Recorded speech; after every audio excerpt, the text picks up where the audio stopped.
I need all my scammer niggas, bring that cash out. What's up, everybody? What's cracking? You know? Hi. How's everybody feeling? I don't even know is the truth. Like, I really don't know. Because I have been, what I feel like, detached from all this election and political stuff, or like I've just been detached already. And just like the crazier it's getting, the more detached I'm becoming. But it's so present, and it's so all that everybody can talk about, and it just drains me, and it keeps dragging me in, and it's too much. Just too much. I'm ready for it to be over so we can go back to talking about what we were talking about. I forgot what people were talking about before this election, but it's like, it's just too much. It's just too much.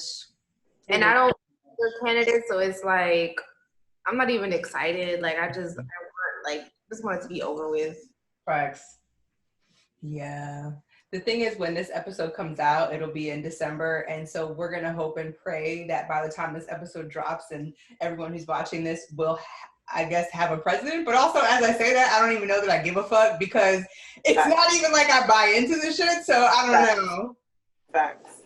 Like, I don't know. I feel like it's really weird because I'm also disconnected, I feel like, from everything. Like, I'm scrolling and I'm seeing what the fuck is happening, you know, in some capacity. But I don't vote. I'm not even registered to vote. I've never voted. I don't plan on ever voting. So this is like, I'm not invested in that way. I'm more so like, oh, let's see what imperialist is next, I guess. And I don't fucking know. Let me tell you how I told my friends and I told everybody I was 100% not voting at all. I was not planning on it. I'm not doing it. And I literally felt so bullied into voting by everybody, like just by everybody, but mostly my mom. My mom was just, my social security depends on you and depends on this and depends on your vote. And, and I saw a meme or a tweet or something that said, I hate that the Black vote is attached to this ancestral, thing. Your ancestors fought for this right. And, it's like they fought for the right for you to choose to vote, and it's just so much. But I got that pressure a lot from mostly my mom, and, telling my friends that I don't want to vote. They don't judge me, they don't outright judge me out loud, but you can feel it behind it, like, oh wow, she's one of those, it's like Lexi's always on the end, she's always on the edge, but whatever. I don't know. I felt very, very, very bullied. Very. I talked about that yesterday, about how I also did not vote, and I haven't voted since like, what was the election? 2016? That's the last time I voted. I voted for Bernie Sanders when I thought he was it, but fuck him too. But like this year, like I was not going to vote because they're both rapists. And as a survivor of sexual violence, how can I decide between a rapist or another rapist, or a racist or an imperialist versus another imperialist? I can't. That's voting against everything that I believe in. So, like, to me, there is no lesser of two evils. Both of these things are evil. Like, Joe Biden needs to go to jail. He needs to be gone. He don't even need to exist. Like, bye. And as well. Like, and I personally have family as well who was deported under the Obama administration. So it's like, my family was personally affected by his decisions being vice president in these years. So it was it's a very, I don't know. But even like explaining that to people, they're still like, but still, he's not as bad. Like, they don't understand, but it's like, no, he is that bad. Nothing is going to change. The same things that you're mad about with Donald Trump, Joe Biden is going to do the same exact thing. Point blank. I feel like exactly what everyone said are all of the things that I've been like articulating today and just like talking about, like, or just kind of like this entire period of like we're in like limbo and kind of like, I don't know, this is just all very weird, but like I feel like I'm also hearing this similar, like very similar things about like people feeling like they have to choose between the lesser of two evils. And it's like, first of all, no. Second of all, fuck no. Like, that's not how, but like, what's your name again? One more time. I'm so sorry. Slick back. Veronica. When you said something about, I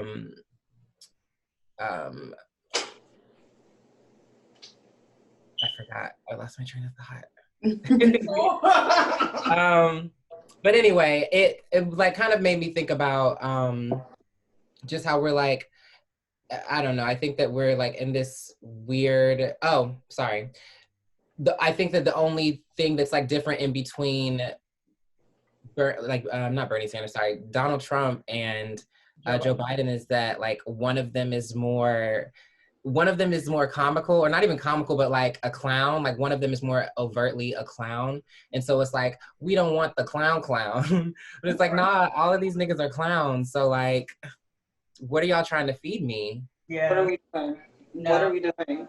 I literally went into the booth and was like, this is okay. This is I have no clue what I did. Like, I literally have no clue what happened in there. I just went so that I could honestly, literally, so I could get a sticker, take a picture, and send it to my mom. Like, that is the only reason I walked into that bowl, and I felt disgusting leaving. Like, I literally felt like, I saw a TikTok, and it was somebody who said that this was their first time voting, and that when they went in to do their vote, they were like, what is all this extra shit on here? I thought it was just choosing the president, but then it was like 8 other options for shit. And he was like, I didn't know what to choose. I felt like I was hyper-friendly. It was funny as fuck, because like, when you go in to vote, it's not just like Joe Biden or Donald Trump. It's like all these mad other representative, Senate, mayor, judge, all these different things, and you have no idea what these people stand for. Now you're just filling stuff in. And then they try and put the little paragraph explanation, but they use all this legal jargon. Like, you have no clue what the hell they're talking about. Like, but that also directly affects people too, because it's like it's like painted as in so you have like 2 people to choose from versus an entire ballot. Like, right, there's a whole list of people that like nobody's hearing anything about unless they're like doing their research or like, you know, like making sure that they're like doing their due diligence. And it's like, no, like the paragraph, like you gave me a summary. Right. Like, I'm not reading what every judge has done. Like, what? I don't have time for that. It's like, okay, but also this just makes me think like we are supposed to know this stuff, I guess, but also like when do we learn that? They don't teach us. I don't think ever. But I mean, like, actually think about like throughout this whole election season this has been going on for a long time, right? Like November 3rd, when was the election? November 3rd? Like, it didn't just pop up. Like, this has been going on. And we know, like, we kind of know because we voted or we have seen the process before that these people are also going to come up. But like, how much emphasis is there really on that? None. Like, I don't ever think about like, oh, I gotta look up my state representative or like, I don't ever think about that. So like, there's literally no emphasis on looking these people up and seeing what they stand for, but there's all this emphasis on them, like the president, and that's it. Like, we don't ever hear about. That's why judges sit on the chair for like 50 years because we don't hear anything about these people, and these are people literally locking up, you know, people in our community, right? Stuff like that, and we don't ever think about that. They're the main ones affecting people in our community, and we never think about that because they don't put any emphasis on that at all. Right. I know. Like, if we're going to be voting for anything, that's probably the things that we should actually be paying attention to in voting, because that's where we're actually going to see stuff, because Joe Biden and Donald Trump literally doesn't care about little gay black Lexi. Like, he does not, neither of them give a flying fuck about what I'm doing. And to be honest, I can't tell you anything that a president has done specifically for me. And I don't, and my mom got mad at me, like, you're so selfish, but like, that's honestly what's important. Like, I feel like every human just wants to be like happy, be able to provide for themselves and their family. And that's literally what we all want. Like, that's literally what we all want. So that's the most important thing. And I don't know what any of them have done for me personally. So I don't know. I know. I just think about being a whore, and that no one, I mean, at minimum, I guess people are talking about race, I guess. And they're talking about like woman stuff, which is literally like uterus pussy stuff. And it's white woman, pink pussy hat stuff, which is not me. And they're definitely not talking about whore sex work related shit. And so you're right. It's like, and that's really why I have never felt moved or invested in any capacity to be involved in politics, even though kind of what everybody's speaking to is that the local part of it is what impacts us the most, and where we actually do have like some level of a hand in it, I guess. But like, yeah, we've never fucking felt like shit even gives a fuck about us. Nothing, not that things aren't going to impact us, but it's not centering me. It's not really, right. What the fuck is it giving? What is it giving? Nothing, not for me. Like, I don't know. And then fucking Kamala, I don't know how the fuck you say this bitch name. But like I am not going to be looking forward to, if they win, how people are going to rewrite who she is and how she has been politically, because she is like the worst. And yeah, I literally saw someone who's like, they were talking about how she went to Howard University and she's Jamaican, I think, or some shit, and like, oh, so and I'm like, no. She be locking people the fuck up. Yeah. That's all that needs to be said. She's a cop. Like clink clink is what she does. Really, maximum sentence. Like, you're never getting out.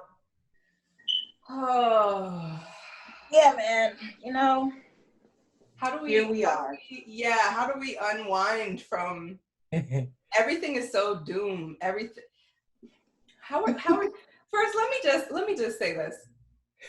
I want to make sure that we have the beautiful Morticia Godiva here. She is a performer and writer and beautiful, lovely woman. And I just want to name you and like, let's start with you. Do you want to tell everybody listening like a little bit about you? Because I want to move away from this stressful bullshit. Because what I was going to say, I want to know how everybody is like engaging in joy right now. But I want to start with you, if that's cool. Yeah, that was actually the most perfect segue, because you're like, what are we gonna do? I'm like, shit, I don't fucking know. Take a drink. Yeah. But I actually posted something that like my quote, and I had a recent interview where like the quote was kind of like, when you center Black trans women, you like invest in your future. So I think that was a perfect transition into this. Yes. Morticia Godiva, dancer, actor, writer, all of the things. Black trans woman, pronouns are her, she, like the chocolate. Yes. And I live in the motherfucking Bronx.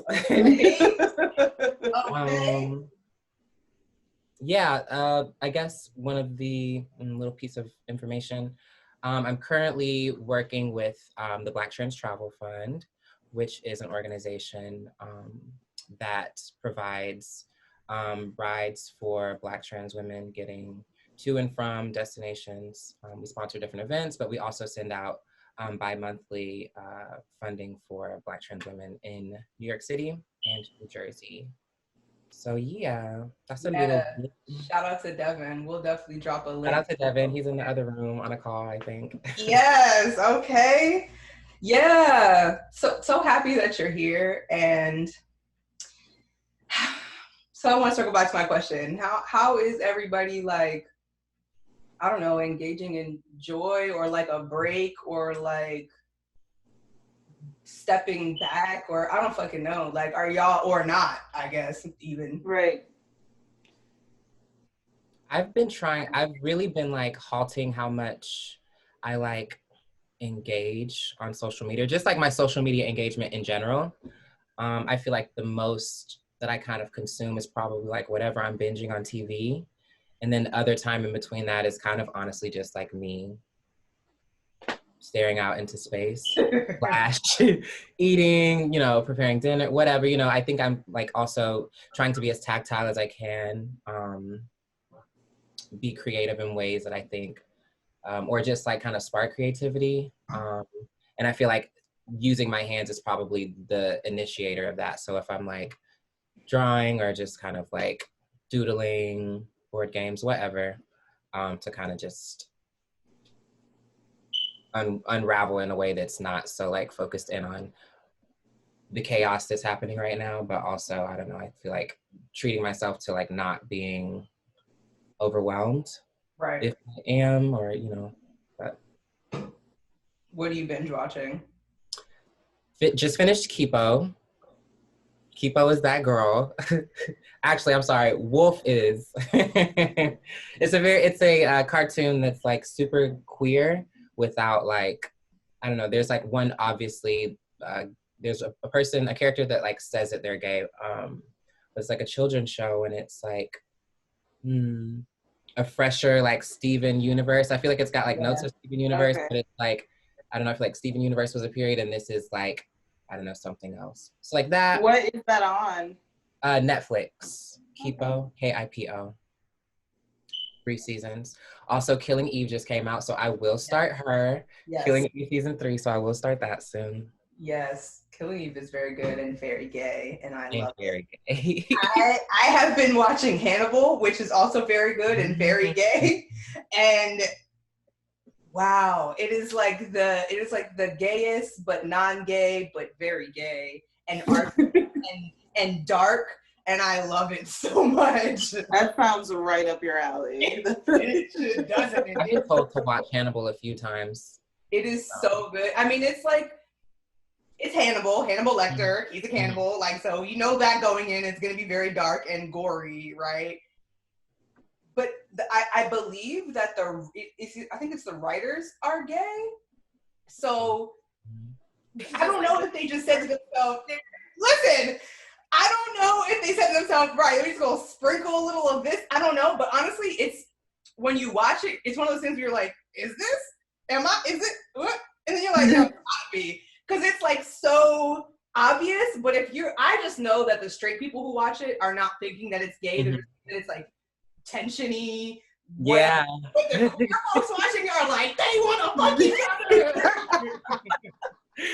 Tension-y. I used to watch Hannibal, but like, I don't know what it is. I don't know if it's just different.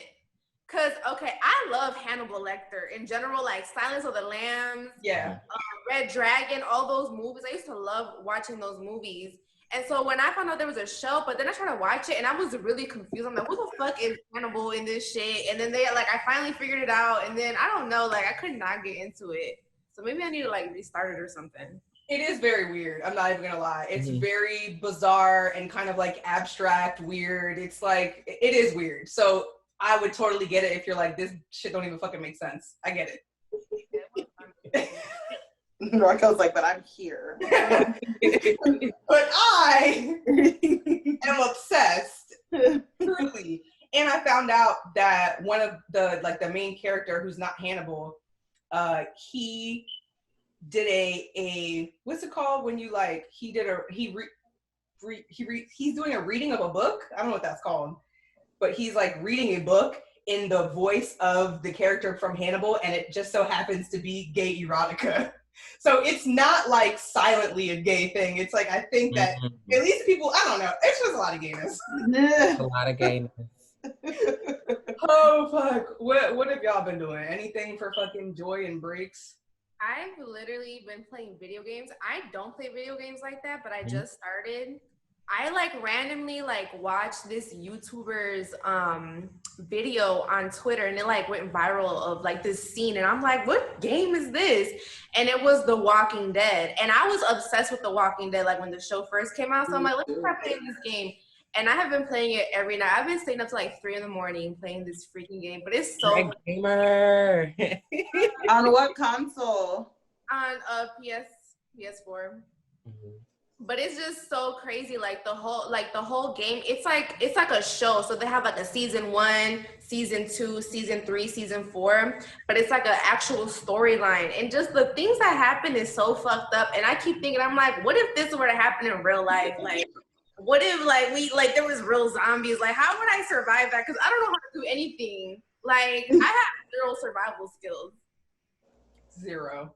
I don't know how I would survive anything like that. Like, what? Like, Listen, I've been thinking that. Food? What?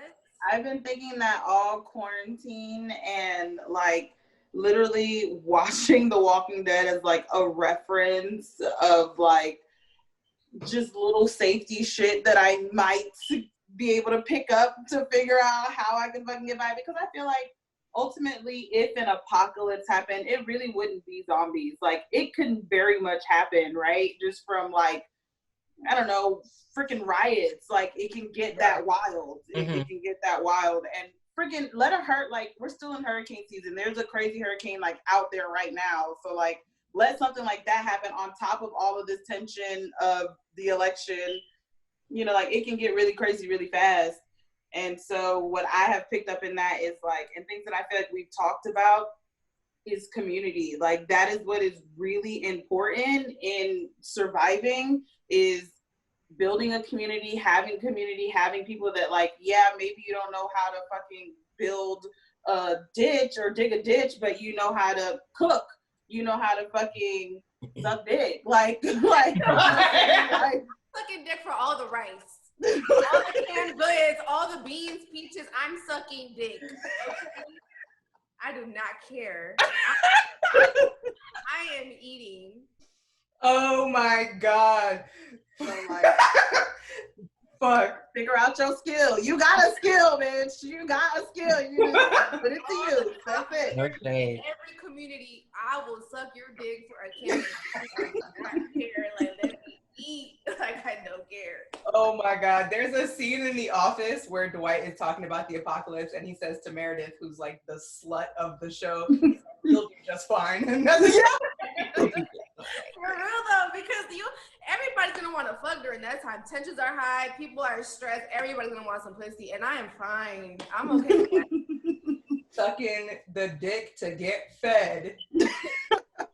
Period. The blanket and the pillow. What? Sleep. That is a survival skill. Oh God. Like, it is. Like, I mean, is it not? I feel like it certainly is. It is. It's a job. Hello. It is a job. It is a service that is provided. Okay? Period. Oh Jesus.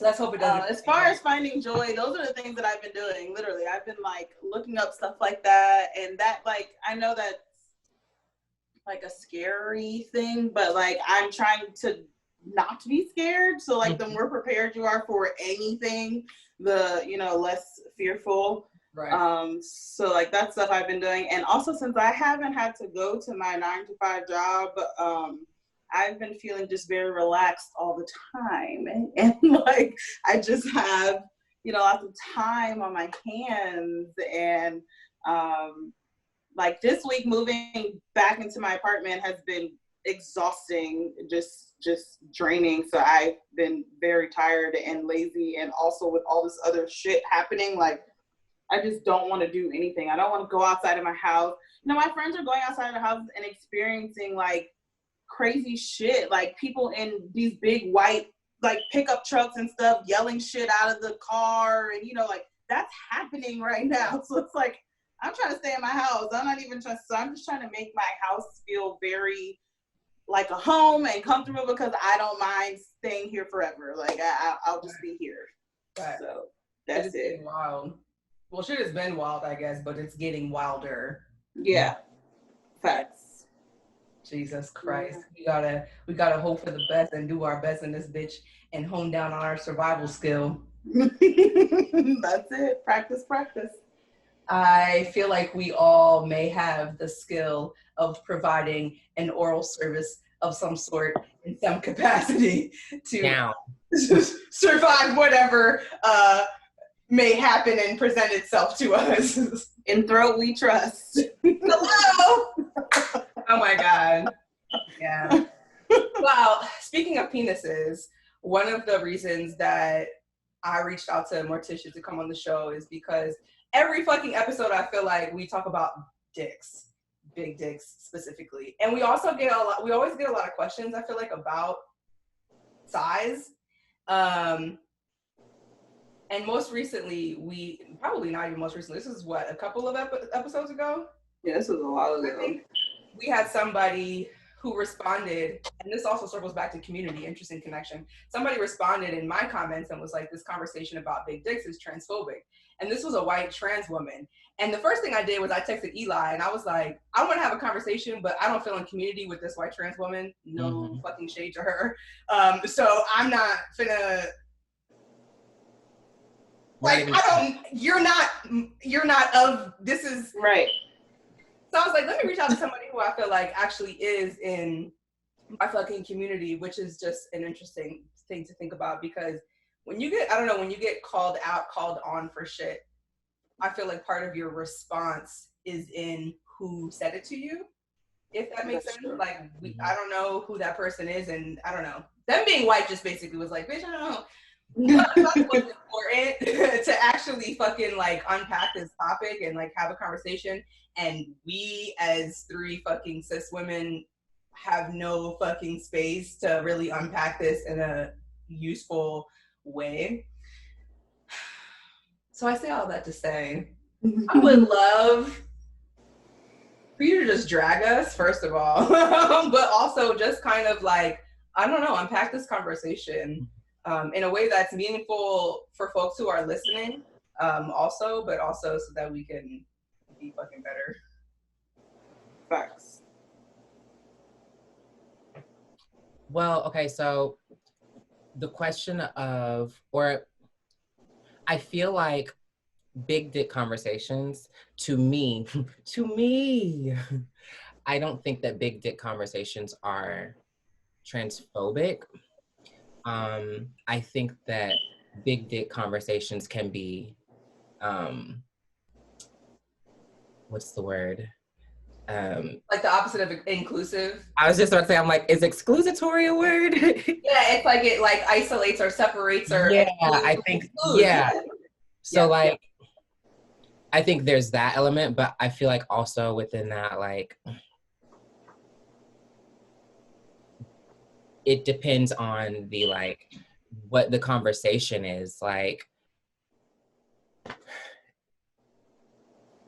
okay, so also can I get like, what was the like, a brief like shell around what the like conversation around, or that like why that person felt the need to say, or why they felt that the conversation was transphobic, or that this is transphobic?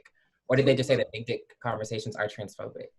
I think how they said, I don't know if y'all remember, I think that they generally were just saying that conversations around big dicks are transphobic. And I actually had another post that I did that wasn't the Savage Life, where I was also talking about penis size. Specifically, I said that cishet men need to unpack their ego around and how they center their penises in sex with cis women, because that leads to bullshit, right? And they were like, again, this is transphobic. But do we remember what the fuck we were saying? I think it's because we said that we prefer big dick or something like that. Oh, facts. Yeah, I really think that was it. We were talking, like, I think the episode was about being a size queen, and that's just like. Yeah. Okay, so with that, I feel like that is like a very real, like that's a real thing. That's a reality, and I feel like unless you're like literally saying, I prefer big dicks, and I don't want anybody like, or I don't want, because to me the like conversation about big dick seems less like offensive to / triggering to a woman of trans experience versus like a man of trans experience. So I feel like to a trans masculine person, a conversation around like size may be like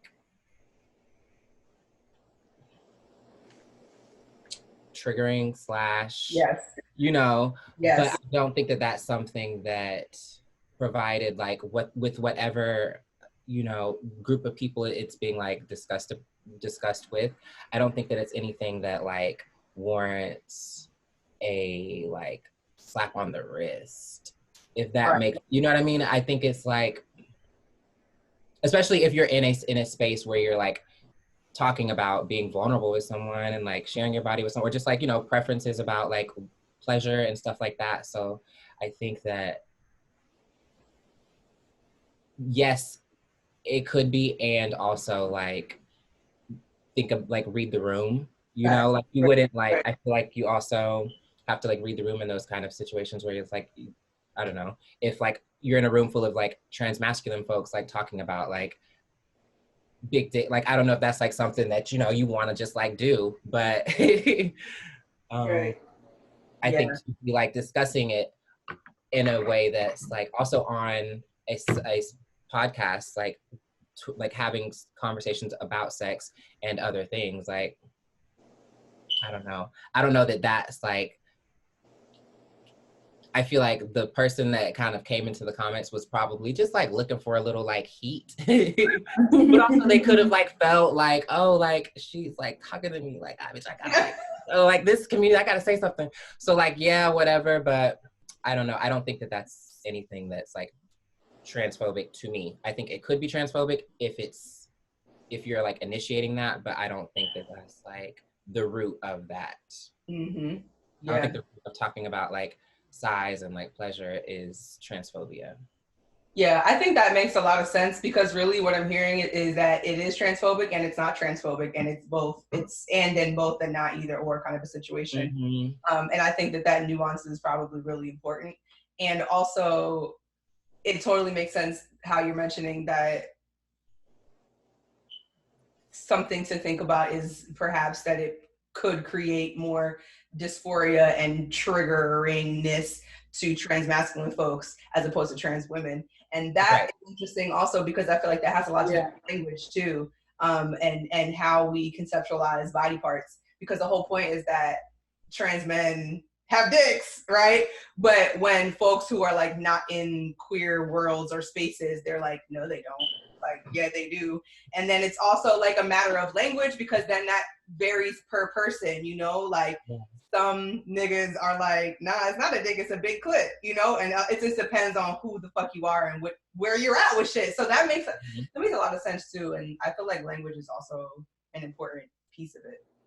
I think that we're also, language is the piece of it too, because I feel like we're still, I don't even know if we'll get past it. I mean, maybe, I don't know if I have, like, whatever. I feel like so much of our language is binary. Right. And also our language is like young and binary. And so like, I think that we have, I feel like within the past like 80 years, I feel like we've been kind of like coming up with language for ourselves and stuff, but like in general, I think that even that language is sometimes like seems a little bit limited. Like I still don't think that we have language for like some things, right? Especially when it comes to like talking about bodies and like gender and sex. Like I think that we're working on it, but like I don't know. I feel like the reason that also people feel like left out and excluded is because of that, like because there's no language yet. We're still like trying to manifest that, and sometimes hitting a wall. Yeah, and sometimes it's difficult too for like people who don't know the language to express anything, because they don't want to be, you know, politically incorrect, and they don't want to say anything wrong, and you know, you want to be honest and, you know, say whatever, but it's sometimes difficult when you don't want to step on any toes in any kind of way. And that did make a big difference with you mentioning the transmasculine, like, because I think the person who commented was a trans woman, that literally didn't even cross my mind like at all. And Mhm. so because my, like, and Raquel knows, like, my first thing was just like, there are trans women who have big ass dicks, so like, how, you know what I mean, like, how could that even, but then that totally makes sense, a side that I didn't even think about. And I also feel like, yeah, I think that, like, also referring to, like, saying that trans women have big dicks, I don't know if that's like Right, and that's what I'm saying, like, and I knew that, and I big was dicks, but like, I think that in talking about like language, I think that it also is one of those things where it depends on community that you're in. Like, sometimes that, like, when you're with community conversation, or not even sometimes, when you're with community conversation is a lot different than when you're with people that you have to, like, than people that don't know what to say, or that are still kind of like on their toes about certain things, and like approaching, which is, I also feel like is completely like valid, like going into a space where you like aren't sure of what to say, and like, I don't know, I feel like that's very real. So I don't really even know, when I think about like starting points where people, I feel like some things to like kind of, I feel like there are notes where it's like, I don't know, like talking about pronouns, and if and when conversation gets to like geared to things like sexual preference and pleasure, I think that the kind of same protocol should take place, where it's like asking what people, or I don't know, are there any trigger words for you? Like, is there anything that like, are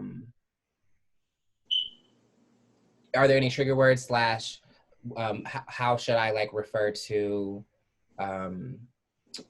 you, or like whatever said thing is in this conversation, because that will be completely different from someone else. Like, you know what I mean? Like, the language of genitals,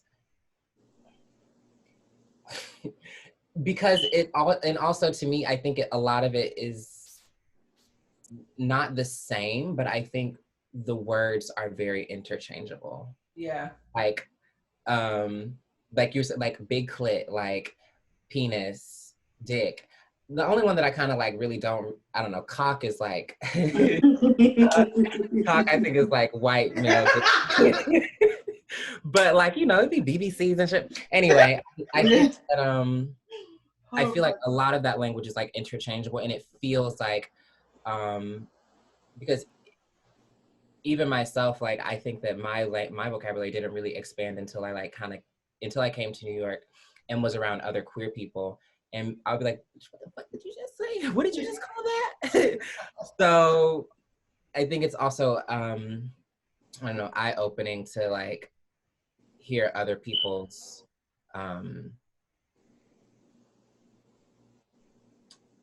hear about other people's relationships with their bodies. Yeah, that makes a lot of sense. And the community piece is, I feel like, important in context as well, because yeah, when I'm around queer folks, all the trans women say pussy, pussy, pussy, pussy, pussy, pussy. Mm-hmm. Period. And then there's also this context that I feel like we are all in the porn industry.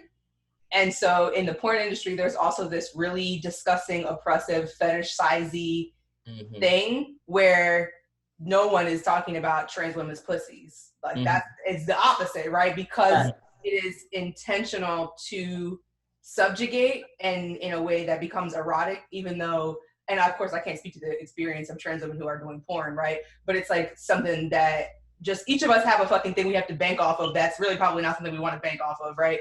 And so there's like that context too, which I think within the industry, especially folks who are not in community with queer folks, they're not even considering that. Does that make sense? So like that content, that context and community piece is like so shifty and also really important. Also, when I think about being queer in the porn industry, I feel like that's a whole nother like thing, because when you said that, I was like, oh yeah, I guess that does, like thinking about the taglines that go along with the porn. It's like, right. Yeah, like where would, like, you know, it would make sense that also like that sites or whatever wouldn't be putting trans women into like categories of like, I don't know, like anything that's got like pussy or like anything that may be like specifically like female related outside of like transness. Right. So. Right. Exactly. I wonder, like, one of the conversations that we had on our last episode with King Noir was around what content would look like if we actually made content we wanted to make versus catering to cishet men mainly. And I wonder what that question would be like for trans women who are in the industry, because similar to us, they, and it's not like we can't, because that's what kind of what we talked about too, is like, it's not like we can't make the content we want. Certainly we can. And is it gonna make us a bag? I don't know. I don't know if dry humping a pillow will make me a bag, but that's what I want to do. So there's like that piece too, I guess. I don't know. I've come in contact with, and I've only seen a handful of videos that I'm like, okay. And there's a site called, or a page, Crash Pad Series. I feel like that's been, and I don't know much like queer porn or like anything that even kind of would follow those guidelines, but I feel like that's probably the closest thing that I've come in contact with that I went, oh, this isn't like male, this doesn't feel like male centered. This feels like some sort of exchange or like self-love or whatever it, whatever it's giving. So I'm curious how, or like in what ways, like, because first of all, I'm gonna get a bag anyway, because that's just how I am. But like, how do I do that within the parameters of like,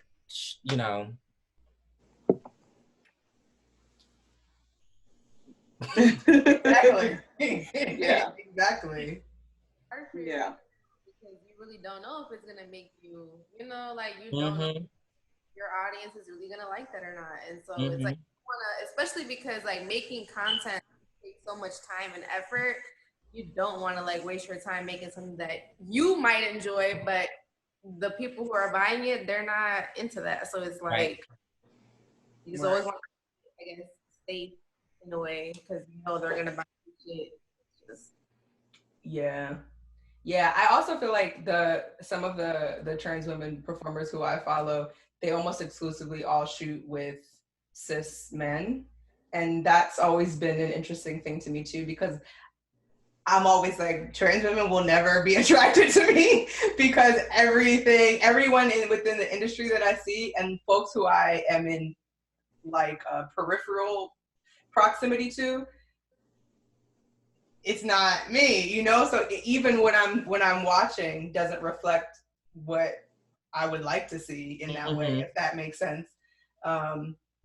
There's such a lack in fucking porn, and I feel like that could be a consistent, ongoing conversation in all ways. And I think that just it comes to where it does depend on us as the performers to, I think, step out and make that content that we want to see, because if we're all sitting here saying the same thing, that there have to be people that are interested in the type of porn that we want to see, that we actually want to see. So I feel like it's on us as the performers to actually make that content. And that's with like any job or any business or anything that you do, like you kind of have to take that leap of faith, and just, it may not hit off rip, but just like you said, if we know that we all feel this way, that's 4 out of 4 people, that's 100% of the people here that feel that way about porn.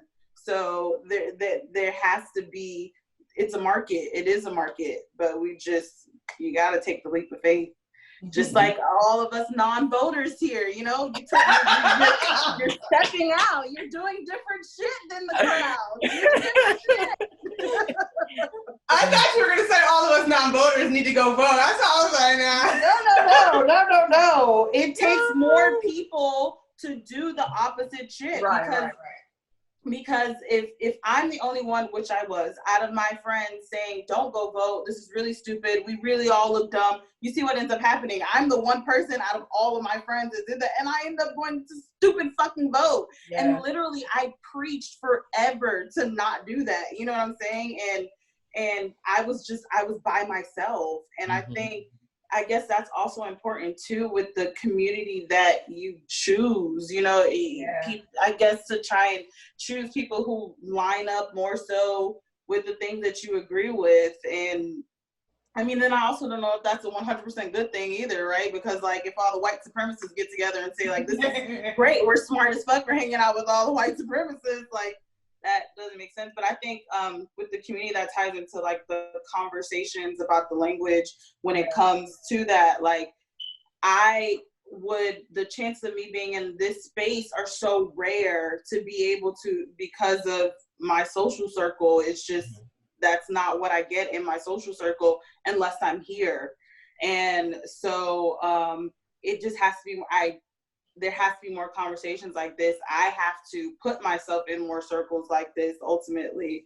And, you know, I feel like I'm very good at being on like the outskirts, but once again, because of my social circle, it's always kind of hard to step fully in. And I feel like it's on both sides. I feel like in this space, I'm kind of looked at as different because of that, and you know, and vice versa. So it's a teeter-totter. You gotta queer your community. Yeah, that's really the take home. And I feel like I have been talking to people about that a lot when it comes to sex work. Like, if you're not in community with no sex workers, what the fuck, how are you going to be doing any advocacy? How are you humanizing us, learning about us? And the same thing I feel like comes to being in community with queer folks. Like, what the fuck are you learning and who are you engaging with? And speaking about being in community with like queer folks and everything, ways that cis women can show up for trans women and be in community with trans women?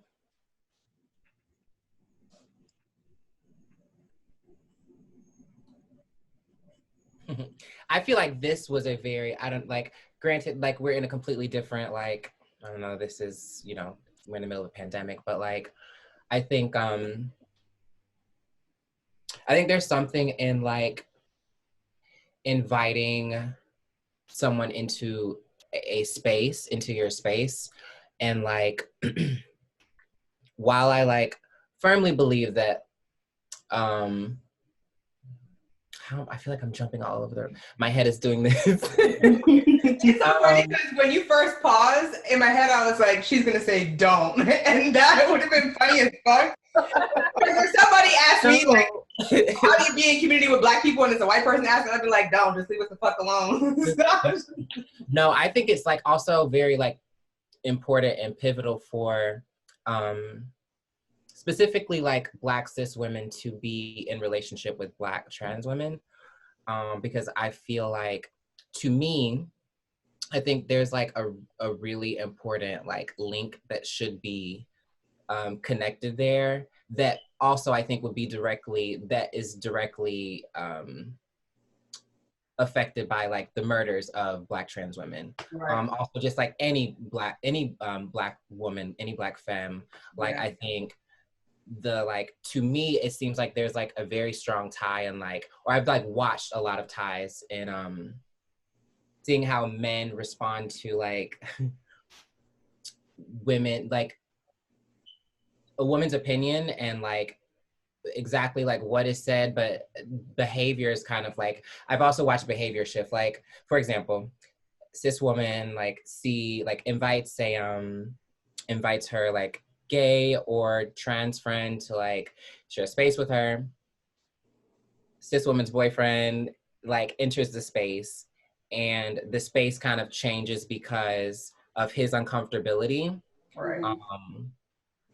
It then becomes the duty of the girlfriend to like address that problem, because I think that that's kind of like perpetuated in a way through like men that they just like, I don't know, guys like really just think the shit's okay. Right. And so I think one of the ways that like cis women could show up for trans women would be like just checking niggas, like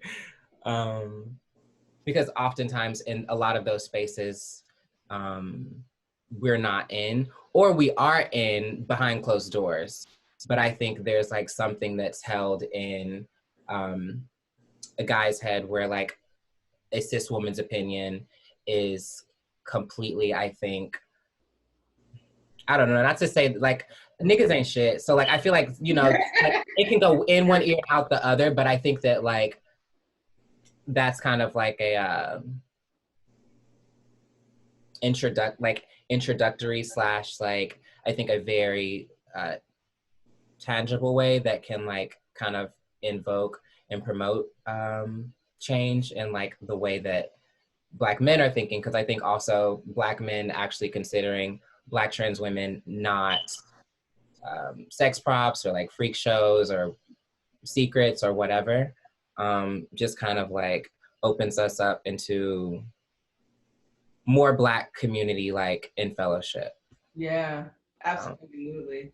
Yeah, it is fucking cis women's responsibility to check niggas and not allow shit to just fucking exist with no rebuttal of any kind, for fucking sure. I feel like what has been really helpful, and whatever the word could be for me, is kind of like I just said, queer your community is just like being in community with all queer people, mostly is my preference. Black queer people specifically, for sure. But I feel like, yeah, that has been really helpful for me, just in many different ways, but also being able to have like a reflection on who I am and like what the fuck is going on with me. Because really, ultimately, one of the things that I very quickly learned is really that Black trans women are like the blueprint. And like, if I don't know and I'm not in community with Black trans women, I feel like I don't really know myself, honestly. And so I feel like it's very fucking vital to have that connection and that bond in some way. Because what the fuck?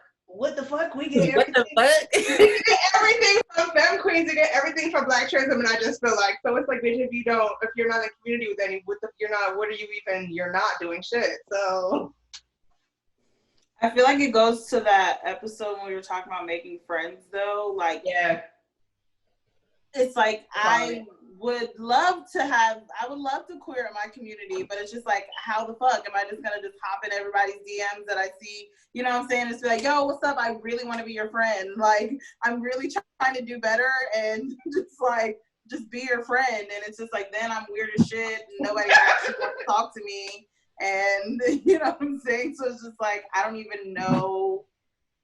I hear you. Yeah, that I think is like, oh, that's like a very difficult thing, because I think about that too, like, okay, so like then what becomes the like initiator of that? Like how do we like fiber that? Like what is the weave in that without making it like weird and like forceful for either party? And I don't know, I don't really have an answer for that. Like I do think that the internet is one way for us to like observe people from afar. So I feel like probably adopting queer community into like the roster of people that you like follow, so that like of content that you're like seeing I think is probably the most like probably the easiest and like probably the most influential right now, because like nobody's really, I mean, people are hanging out, but nobody's really hanging out. Like, so this is what we have right now. And like just on the regular, I feel like before we even get up, or when we get up, like before we even really start our day, we're like scrolling, might not be scrolling, but at some point we're gonna like scroll and we're like literally going through people's thoughts. So I think that that's helpful, because there will be pieces, there might not be pieces. Right. There could be there could also be opportunity for like questions and like building. So yeah, Thank you so much for coming on the show. Yeah. I wanna respect your time, but I want everybody to know like how they can follow and support you and what you got going on, so folks can show up. You can follow me on Instagram or Twitter, Morticia Godiva, or Morticia_Godiva. Yeah, at the moment I am. Do I have anything coming out? Hotline web series is coming out. I actually don't know, but before the end of the year, I believe. It's a web series. It's a murder mystery with a not all trans cast, but a lot of the principal actors are trans. So that was a really fun thing to be a part of, and yeah. That sounds fire. That does. Did you post about that? I feel like I saw something that you posted, and you were shooting some kind of something, you were acting, and you were kissing somebody. I was like, hey, what is this? I think that was Hotline. Was it like a clip or a picture? I think it was just a picture, and it was like, yeah, you kissing somebody, and it was like, I think it was like a BTS of some sort. Yeah. It was Hotline. I'm a lesbian, so my first on-screen lesbian role. Within Hotline, that was really fun. I was just like, oh, this is gay. Yes. Oh fuck, that is so funny. I appreciate you so much. This is awesome. Thank you. I need all my scammer niggas, bring that cash out.